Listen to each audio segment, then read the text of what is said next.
ये है the Mandalorian season 1 episode number 8। तो एपिसोड नंबर 8 शुरू होता है जहाँ पर वो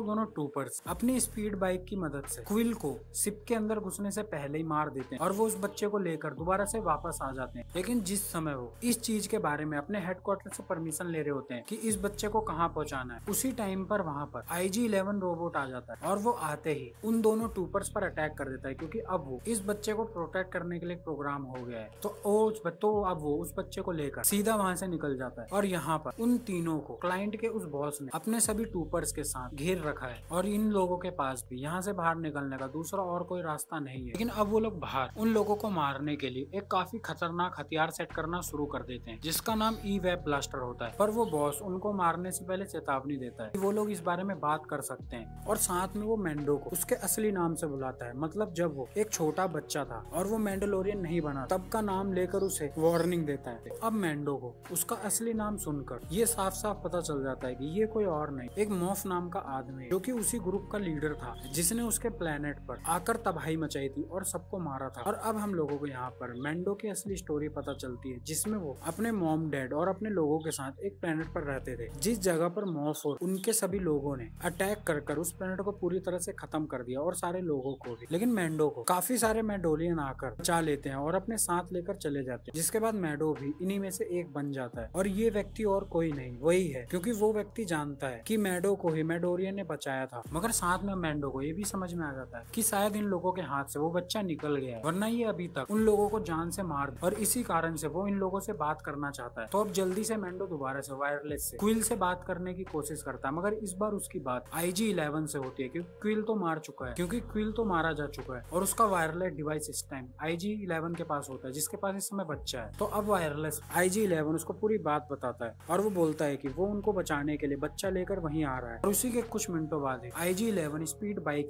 उस जगह पर पहुंच जाता है और वो आते ही वहां पर गोलियां चलाना शुरू कर देता है और उन सभी टूपर्स को मारना शुरू कर देता है, जिसका इस मौके का फायदा उठाकर वो तीनों भी टूपर्स पर अटैक कर देते हैं और उन्हें काफी नुकसान पहुंचाते हैं और साथ में वो उस वेब ब्लास्टर को भी खत्म कर देते हैं। मगर इन लोगों की संख्या ज्यादा होने के कारण वो लोग दोबारा से अंदर भाग के आ जाते हैं और साथ में इस बार IG-11 और बच्चा भी उन्हीं के साथ होता है। लेकिन इस खतरनाक फाइट में मैंडो भी घायल हो जाता है, जिसमें उसके सर पर काफी चोट लगती है, जिससे ओवर ब्लीडिंग होने लगती है। पर दूसरी तरफ IG-11 को एक सीवर मिल जाता है जिसकी मदद से वो लोग यहाँ से भागकर बाहर निकल सकते हैं। तो वो जल्दी से उस सीवर की जाली को काट देता है। मगर मैंडो की हालत काफी ज्यादा खराब होती है, तो डून उसे बोलती है कि उसको उसका खून रोकने के लिए उसका हेलमेट निकालना होगा। लेकिन ये हेलमेट निकालने से मैंडो साफ साफ मना कर देता है, क्योंकि वही उसका रूल है, चाहे उसकी जान चली जाए मगर वो अपना हेलमेट किसी भी कीमत पर नहीं उतारेगा। तो वो डून को अपना एक लॉकेट देते हुए बोलता है कि वो जल्दी से जाकर यहीं पर मौजूद उसके साथियों से मिले और उसको ये लॉकेट दिखाते हुए बताए, जिसके बाद उसके वो साथी उसकी यहाँ से बाहर निकलने में हेल्प करेंगे। मगर अब दूसरी तरफ वो ट्रूपर्स फायर ब्लास्टर की मदद से उस जगह को जलाना शुरू कर देते हैं और एक ट्रूपर्स उनके पास भी पहुंच जाता है जो उनको जलाने ही वाला होता है कि बच्चा दोबारा से अपनी सुपर पावर से उसके ब्लास्टर की आग को रोक देता है और उस ट्रूपर को मार गिराता है,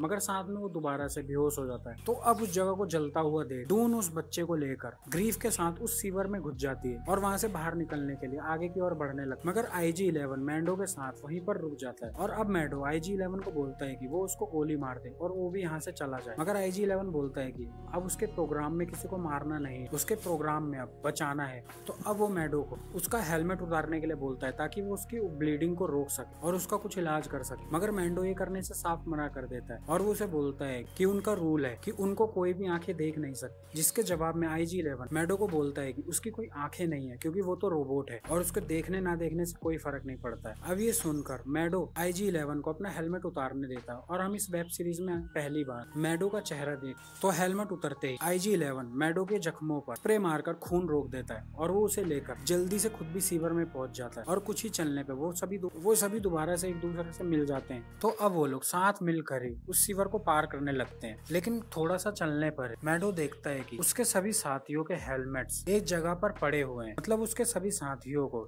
मार दिया गया है। अब ये देखकर मैंडो ग्रीफ के ऊपर गुस्सा हो जाता है क्योंकि उसे लगता है कि उसी ने उसके सभी दोस्तों को मरवाया है। मगर ग्रीफ बोलता है कि उसके लोगों ने ये सब नहीं किया है। और इसी पॉइंट पर वहाँ मैंडो की वो साथी जो हथियार बनाने का काम करती है वो आती है और वो उनको बताती है कि किस तरीके से क्लाइंट के लोगों ने ही उसके सभी साथियों को मारा है। मगर शायद कुछ साथी अभी भी बचे हुए हैं जो यहाँ से अपनी जान बचाकर भाग गए हैं और कुछ लोग इसी प्लेनेट प्लेनेट पर छुप कर रह रहे हैं। मगर जब उसकी नजर उस बच्चे पर जाती है तो वो उन सबको बताती है कि ये एक ऐसी प्रजाति का बच्चा है जो कि जादूगर प्रजाति है और इनके पास काफी ज्यादा शक्ति होती है और इस गैलेक्सी के अंदर किसी जगह पर इसका पूरा एक प्लेनेट है। तो अब वो मैंडो को बोलती है कि भगवान ने उसे ये काम दिया है और उसे ये काम पूरा करना होगा, मतलब इस बच्चे को इसके प्लेनेट तक पहुंचाना ही होगा। मगर मैंडो उसे बोलता है कि उसको उनके साथ यहाँ से बाहर निकलना चाहिए क्योंकि यहाँ पर काफी सारे ट्रूपर्स आ रहे हैं। पर वो उसे बोलती है कि वो यहाँ से कहीं नहीं जाएगी क्योंकि उसके बचे हुए साथी अभी भी इस प्लेनेट पर हो सकते हैं और वो उन्हीं के साथ यहाँ पर रहेगी और वो उन्हीं के लिए यहाँ पर रहना चाहती है। तो के जाने से पहले वो उसको एक उड़ने वाला सूट बना कर देती है, जिसके बाद मैंडो हवा में भी उड़ सकता है। तो वो उस सूट को लेकर वहाँ से निकल जाते हैं और मैंडो की वो साथी वहीं पर रुक जाती है, जिसके कुछ ही मिनटों बाद वहाँ पर काफी सारे ट्रूपर्स आ जाते हैं, लेकिन वो उन सबको काफी बुरी तरह से मार के गिरा देती है। और यहाँ पर अब ये लोग उसी सीवर में मौजूद एक लावा की नदी तक पहुँच जाते हैं, जहाँ पर उनको एक बोट भी मिल जाती है, जिसकी मदद से वो लोग उस जगह से बाहर निकलने लगे। मगर वो लोग देखते हैं इस सुरंग के बाहर ही और वो उनके बाहर आने का वेट ही कर रहे हैं और अब ये बोट लावा के बहाव के कारण रुक भी नहीं रही है। तो इस कारण से अब IG-11 बोलता है कि वो बोट से पहले बाहर जाएगा और खुद को ब्लास्ट करके उन सभी ट्रूपर्स को मार देगा क्योंकि और कोई चारा नहीं है अब उन लोगों के पास। लेकिन अब मैंडो IG-11 के ये करने से उसको रोक अभी IG-11 उसकी जान बचाई और वो ये नहीं चाहता है। दूसरा और कोई रास्ता ना होने के कारण IG-11 जल्दी से उस लावा के अंदर उतर जाता है और वो बोट से पहले ही उस सुरंग के बाहर पहुंचकर उन ट्रूपर्स के सामने अपने आप को ब्लास्ट कर लेते, जिस कारण से वो सभी ट्रूपर्स मारे जाते हैं और साथ में IG-11 भी। और जब उन लोगों की बोट बाहर पहुंचती है तो वहाँ पर कोई भी ट्रूपर नहीं होता है, लेकिन इसी टाइम पर उनके ऊपर हवा से एक प्लेन अटैक करना शुरू कर देता है और उस प्लेन के अंदर और कोई नहीं, वो क्लाइंट का बॉस ही होता है। तो अब उसको मारने के लिए मैडो अपने उसी सूट को इस्तेमाल करता है जो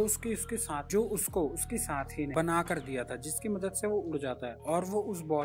उस क्लाइंट के बॉस के प्लेन पर जाकर एक बॉम्ब लगाकर उसे उड़ा देता है, जिस कारण से उसका वो पूरा प्लेन जमीन पर गिर जाता है। और अब ये सब सेफली बाहर पहुंच जाते हैं और अब ग्रीफ मैडो को बताता है कि अगर वो चाहे तो वो उसके साथ दोबारा से काम कर सकता है, लेकिन मैडो बोलता है उसे उसका सबसे जरूरी काम करना है कि इस बच्चे को उसके प्लेनेट तक पहुंचाना है। मगर उसके साथ काम करने के लिए डून मान जाती है और अब डून ग्रीफ के साथ ही हंटर का काम करेगी और मैडो उस बच्चे को उसकी सही प्लेनेट तक छोड़ने के लिए वहाँ से शिप लेकर निकल जाता है। लेकिन इसी के पीछे हम देखते हैं कि वो बॉस अपने प्लेन के गिरने के बाद भी जिंदा बचा हुआ है और वो सुरक्षित अपने उस प्लेन से बाहर आ जाता है। मगर इसी पॉइंट ये वेब सीरीज सीजन 1 यहीं पर खत्म हो जाता है।